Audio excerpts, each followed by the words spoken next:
Hey everyone, welcome to day 1 of the 30 Days Vocabulary channel. Let's jump right in. Okay, so our first word of the day is gregarious. Gregarious.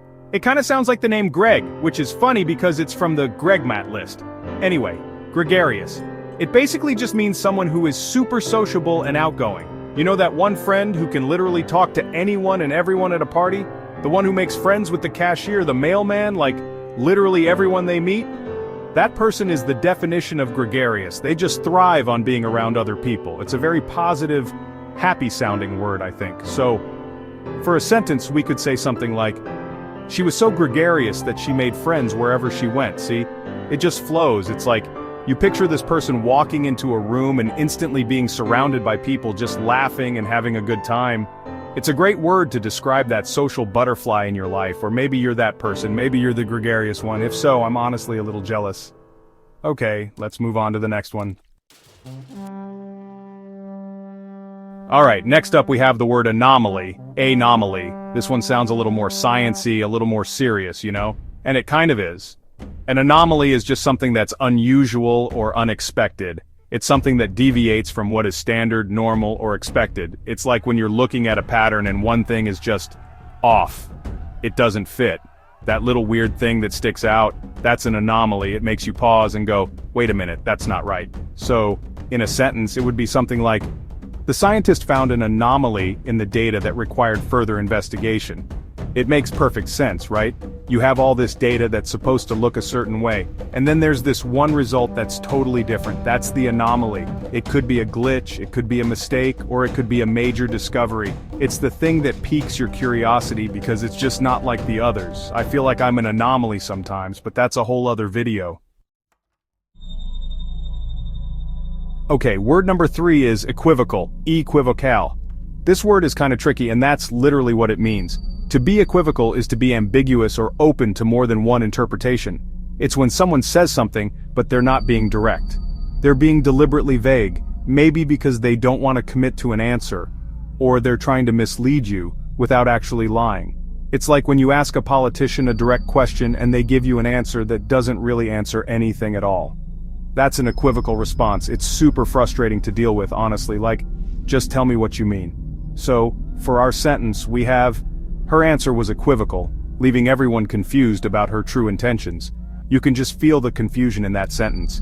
Everyone is just standing around like, so, is that a yes or a no? What is happening? It's a word for those moments when clarity is nowhere to be found, and it's usually on purpose. It's the opposite of being straightforward. And now for the complete opposite of equivocal, we have our fourth word, lucid. Lucid. I love this word, it feels so clean and calm. Lucid just means clear and easily understood. It's when something is expressed in a way that is totally straightforward and makes perfect sense. There's no confusion, no ambiguity. It's like a light bulb turning on in your brain. A lucid explanation, a lucid dream. It's all about clarity. You just get it, instantly. It's such a satisfying feeling when something is lucid. So, our sentence is, his explanation was so lucid that everyone understood the concept immediately. Imagine a teacher explaining a really hard math problem and suddenly it just clicks for the whole class. That's because the explanation was lucid. It cut through all the confusion and just made sense. We should all strive to be more lucid in our communication, honestly. It would save so much time. Word number 5 is precipitate. Precipitate. This one can be a little confusing because it can be a noun in chemistry, but we're using it as a verb. As a verb, to precipitate something means to cause it to happen, but specifically to cause it to happen quickly, suddenly, or prematurely. It's like pushing a domino that starts a whole chain reaction that happens way faster than you expected. It's an action that triggers a sudden and often dramatic result. It often has a slightly negative or chaotic feel to it. For example, the sentence is, the announcement of layoffs precipitated a wave of panic among employees. The announcement was the trigger, and the immediate sudden result was widespread panic. It didn't just cause panic over time, it precipitated it, meaning it happened right away, all at once. It's a word for a cause that has a very sudden and dramatic effect. Moving on to word number 6, which is assuage. Assuage. This is another word that I just think sounds really nice. It has a very gentle, soothing quality to it, which is exactly what it means. To assuage something like a fear or a doubt or guilt is to make it less severe or intense. It's to soothe or relieve it. It's like pouring cool water on a burn. You're not necessarily fixing the problem entirely, but you're making the bad feeling a lot more manageable. It's a comforting word. It's an act of kindness, really. So, our sentence is, she tried to assuage his fears by explaining the situation calmly.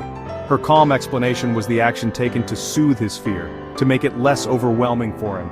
It's what you do when your friend is freaking out before a test, and you talk them down and tell them it's going to be okay. You are trying to assuage their anxiety. It's a beautiful concept, I think.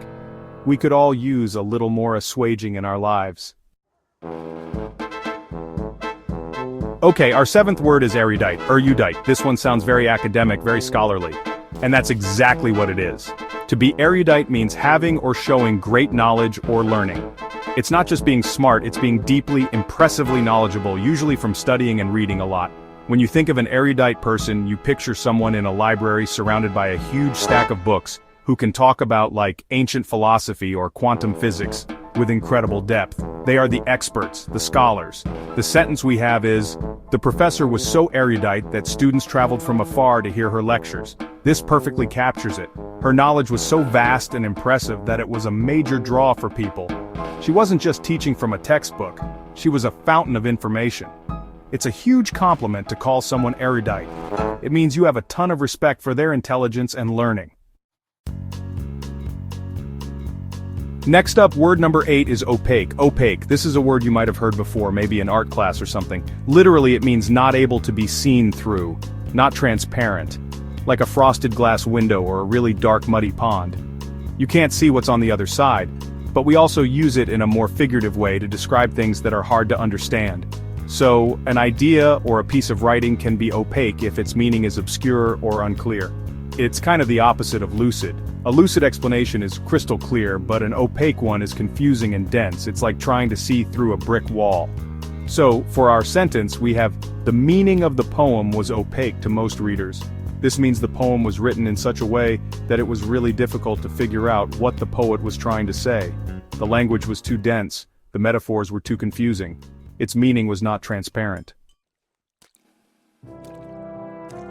Alright, we're almost at the end for today. Word number 9 is prodigal. Prodigal. This word has a very specific vibe. It means to be wastefully extravagant. It describes someone who spends money or resources freely and recklessly. Think of someone who just won the lottery and is buying like 5 sports cars and a solid gold jet ski. They're not just generous, they're spending in a way that is incredibly wasteful and irresponsible. It has a sense of excess and a lack of foresight. The most famous use is probably in the story of the prodigal son, who takes his inheritance, wastes it all, and then has to come home with nothing. That's the essence of the word. Our sentence is, his prodigal spending left him with no savings at the end of the year. It shows the consequence of that wasteful behavior. He had money, but he spent it so extravagantly that now it's all gone. It's a cautionary word for sure. Okay, last word of the day. Word number 10 is enigma. Enigma. This is such a cool, mysterious word. An enigma is a person or thing that is mysterious, puzzling, or difficult to understand. It's something or someone that you just can't figure out. They are a walking question mark. There's a depth and a complexity there that is fascinating but also kind of baffling. It's more than just a puzzle. It's something profoundly mysterious. You often hear about historical figures or strange phenomena being described as enigmas. For our sentence we have, despite years of research, the origin of the artifact remains an enigma. This is a perfect use. Scientists and historians have studied it, but they still can't explain where it came from or what its purpose was. It's a total mystery. It's a great word for anything or anyone that keeps you guessing and defies easy explanation. And that's it for today's words. And we did it. That's day 1 done. 10 words down, so many more to go. Thank you so much for hanging out with me and learning these words today. I honestly feel so much better doing this with you guys. It feels less like a chore and more like we're just chilling and bettering ourselves together, which is a really nice feeling. I hope you found this helpful and not too boring. I tried to keep it light. My coffee is now cold, which is the sign of a productive session, I think. If you liked this video and you're planning on sticking around for this little vocabulary journey, it would be so amazing if you could give this video a like and maybe subscribe to the channel if you haven't already. It just lets me know that you guys are into this kind of content, and it honestly means so much to me. No pressure, of course, but it's always appreciated. It helps my little channel out a lot, and it helps me know what you want to see more of. Anyway, that is officially it for today. We made it through day 1. I am genuinely so excited to see you all back here tomorrow for day 2. We'll have 10 new words to learn together. So go on with your day, be awesome, and maybe try to use the word lucid or gregarious or something. I'll see you tomorrow. Bye.